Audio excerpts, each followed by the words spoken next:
Komputer, sebuah kata yang hampir pasti pernah kita dengar di era digital ini. Kebanyakan dari kita pasti sudah akrab dengan komputer, dan bahkan mungkin keseluruhan aktivitas kita setiap hari tidak bisa lepas dari keberadaan komputer. Tetapi, pernahkah kamu berhenti sejenak dan mempertanyakan apa sebenarnya makna dari komputer? Dan bagaimana komputer bisa berkembang sampai menjadi bagian yang tak terpisahkan dari kehidupan kita di era modern saat ini? Selamat datang di channel saya Dedi Irama, dan pada kesempatan kali ini kita akan membicarakan topik menarik, yaitu sejarah perkembangan komputer. Jadi, sebenarnya apa itu komputer? Menurut Oxford English Dictionary, istilah komputer pertama kali muncul pada tahun 1613 yang digunakan oleh seorang penyair Inggris, Richard Braithwaite, dalam bukunya The Young Man's Learning. Nah, komputer yang dimaksud di sini bukanlah mesin yang kita kenal sekarang, melainkan merujuk pada komputer manusia, yaitu orang yang melakukan perhitungan matematis dengan tangan mereka sendiri. Menarik bukan? Kata komputer berasal dari bahasa Latin, computer, yang berarti menghitung atau mesin hitung. Jadi, komputer adalah kalkulator. Pada awalnya, komputer memang diciptakan dengan tujuan utama untuk melakukan perhitungan matematika dan pekerjaan kalkulasi rumit lainnya. Namun, seiring waktu, fungsi dan kemampuan komputer berkembang menjadi lebih luas yang mencakup penyimpanan data, pemrosesan informasi, dan menjalankan program perangkat lunak.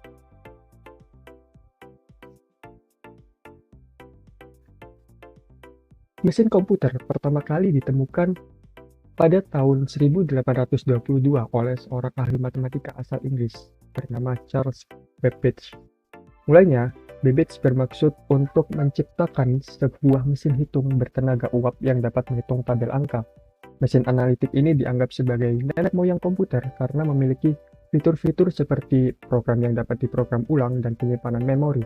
Walaupun mesin ini tidak pernah benar-benar dibangun pada zamannya karena keterbatasan teknologi pada saat itu.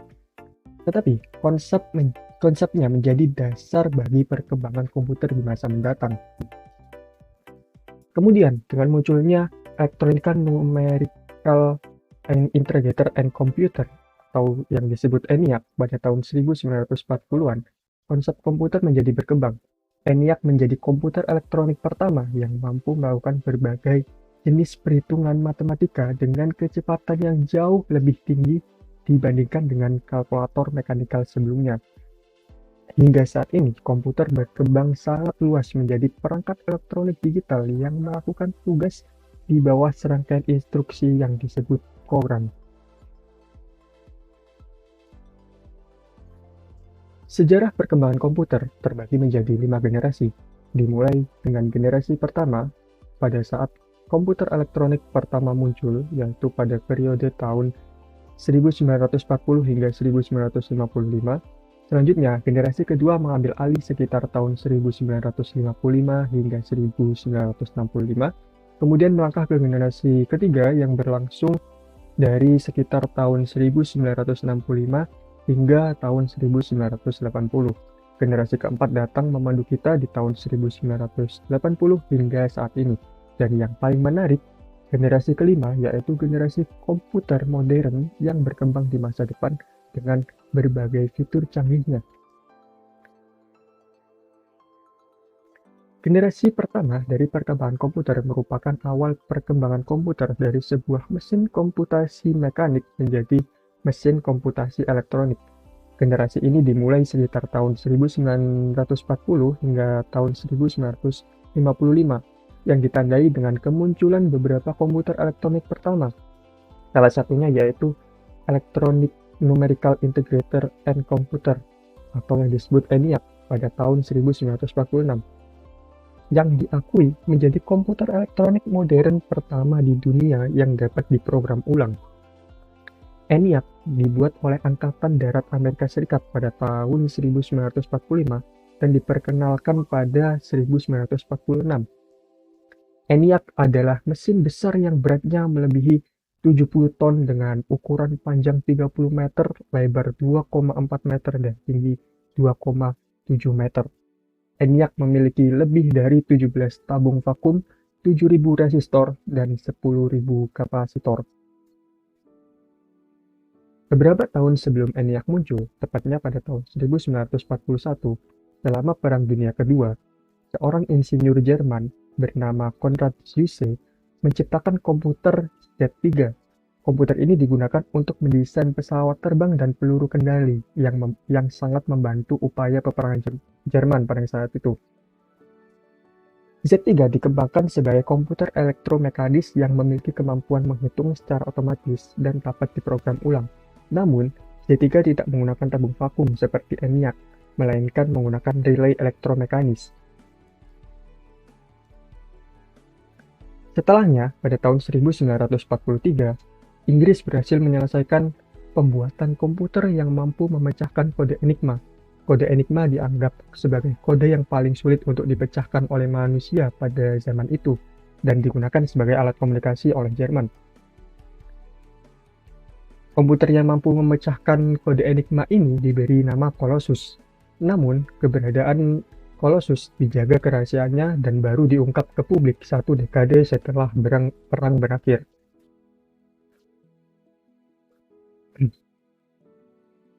Komputer generasi pertama ini memiliki karakteristik yaitu hanya bisa menjalankan satu tugas tertentu. Mereka menggunakan tabung vakum sebagai sirkuit dan silinder magnetik untuk menyimpan data, sehingga ukuran komputer pada generasi ini sangat besar dan berat, serta harganya sangat mahal. Pada saat itu, penggunaan komputer hanya terbatas untuk keperluan ilmiah dan militer.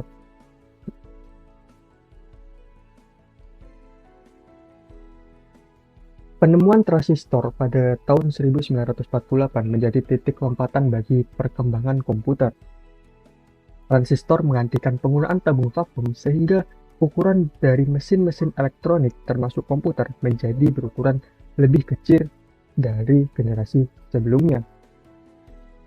Generasi kedua perkembangan komputer terjadi sekitar tahun 1955 hingga tahun 1965. Transistor mulai digunakan pada komputer di tahun 1956 bersama penemuan lain seperti memori magnetik yang membuat pengembangan komputer pada generasi ini menjadi lebih cepat dan lebih hemat energi. Komputer pada generasi ini menggunakan prototipe awal sistem operasi dan menggunakan bahasa pemrograman seperti assembly language. Pada masa ini, komputer terbatas pada penggunaan oleh instansi seperti perusahaan, universitas, ataupun pemerintahan karena komputer belum bisa diproduksi secara massal dan biaya pembuatannya masih sangat mahal.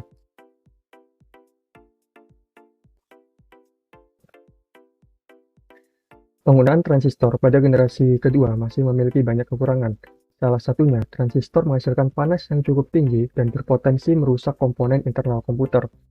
Hingga pada tahun 1958, Jack Kirby, seorang insinyur di Texas Instruments, berhasil mengembangkan Integrated Circuit atau IC yang menyelesaikan masalah suhu pada transistor. IC yang dibuat oleh Kirby mengkombinasikan 3 komponen elektronik dalam sebuah piringan silikon kecil yang terbuat dari pasir kuarsa. Generasi ketiga komputer dimulai sekitar tahun 1965 hingga tahun 1980. Integrated Circuit yang dikembangkan oleh Kirby sebelumnya dikembangkan lebih jauh lagi oleh para ilmuwan. Para ilmuwan berhasil memasukkan lebih banyak komponen-komponen dalam suatu chip tunggal yang disebut semikonduktor. Hasilnya, komputer pada generasi ini dapat dibuat menjadi semakin lebih kecil karena komponen-komponennya dapat dipadatkan dalam sebuah chip. Pada generasi ini, komputer mulai menggunakan bahasa pemrograman tingkat tinggi seperti Fortran dan COBOL.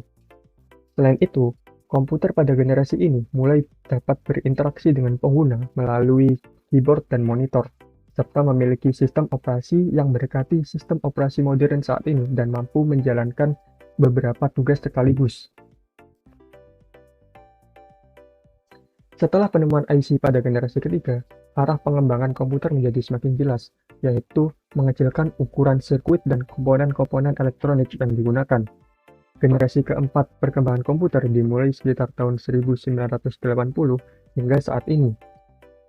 Penemuan Ultra Large Scale Integration, atau yang disebut ULSI, menjadi titik mulai produksi komputer secara massal. ULSI dapat memuat jutaan komponen yang dibutuhkan untuk sebuah mesin dalam satu keping kecil seukuran uang logam. Hal tersebut meningkatkan efisiensi, daya kerja, dan menurunkan ukuran komputer. Pada tahun 1971, Intel membuat sebuah chip bernama Intel 4004 yang membawa kemajuan pada IC dengan meletakkan seluruh komponen dari sebuah komputer, termasuk Central Processing Unit, memori, dan kendali input-output dalam sebuah chip yang sangat kecil. Kini, sebuah mikroprosesor dapat diproduksi dan kemudian diprogram untuk memenuhi seluruh kebutuhan yang diinginkan. Tidak lama kemudian, setiap peranti rumah tangga seperti microwave, oven, televisi, dan mobil dengan electronic fuel injection atau EFI dilengkapi dengan mikroprosesor. Pada titik ini, komputer mulai dapat diproduksi secara massal, dan harga sebuah komputer menjadi semakin terjangkau. Komputer mulai beredar pada masyarakat umum dan tidak hanya digunakan oleh instansi-instansi besar. Pada generasi komputer keempat, komputer juga sudah mulai menggunakan tampilan graphical user interface sehingga memudahkan pengguna dalam menggunakan komputer, dan penggunaan sistem operasi menjadi semakin luas. Pada tahun 1981, IBM memperkenalkan sebuah personal komputer atau PC untuk penggunaan di rumah, kantor, dan sekolah. Jumlah PC yang digunakan melonjak dari 2 juta unit pada tahun 1981 menjadi 5,5 juta unit pada tahun 1982. 10 tahun kemudian, 65 juta PC digunakan. Komputer melanjutkan evolusinya menuju ukuran yang lebih kecil, dari komputer yang berada di atas meja atau desktop komputer menjadi komputer yang dapat dimasukkan ke dalam tas atau laptop, atau bahkan komputer yang dapat digenggam. Seiring dengan menjamurnya penggunaan komputer, jaringan komputer mulai digunakan untuk menghubungkan suatu komputer dengan komputer lain untuk saling berbagi memori, perangkat lunak, informasi, dan juga dapat saling berkomunikasi. Jaringan komputer memungkinkan komputer tunggal untuk membentuk suatu kelompok elektronik dalam satu jaringan.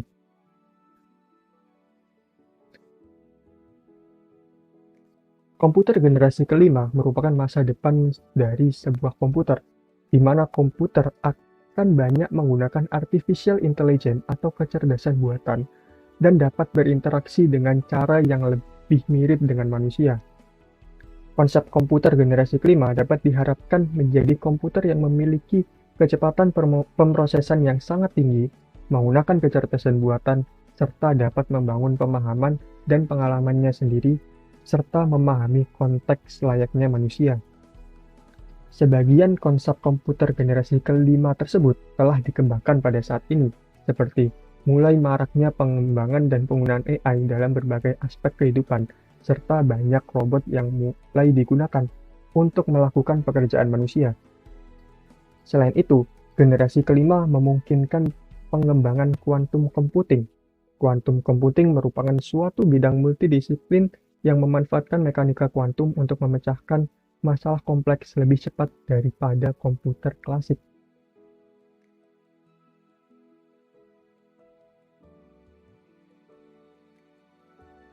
Jadi itu tadi adalah perkembangan komputer yang telah kita ketahui. Dari yang semula komputer berukuran sangat besar dan hanya dapat mengerjakan satu tugas saja, kini komputer berhasil menjadi sangat ringkas dan dapat melakukan banyak hal sekaligus. Bahkan kita dapat menggenggam sebuah komputer dalam tangan kita dan terhubung dengan seluruh orang di dunia melalui smartphone. Sejarah komputer tidak hanya memaparkan evolusi teknologi, tetapi juga menggambarkan kemampuan manusia untuk terus menciptakan solusi yang mengubah paradigma. Dari ENIAC hingga era komputer personal, kita merayakan pencapaian kolosal dalam dunia komputasi. Namun, perjalanan ini belum berakhir. Komputer terus berkembang membawa harapan untuk kemajuan lebih lanjut dalam kehidupan sehari-hari. Dengan AI, quantum computing, dan teknologi terdepan lainnya, masa depan komputer menantang batas-batas yang kita kenal. Terima kasih telah menyaksikan video ini. Jangan lupa untuk like, share, dan subscribe untuk lebih banyak konten menarik lainnya. Sampai jumpa di video berikutnya.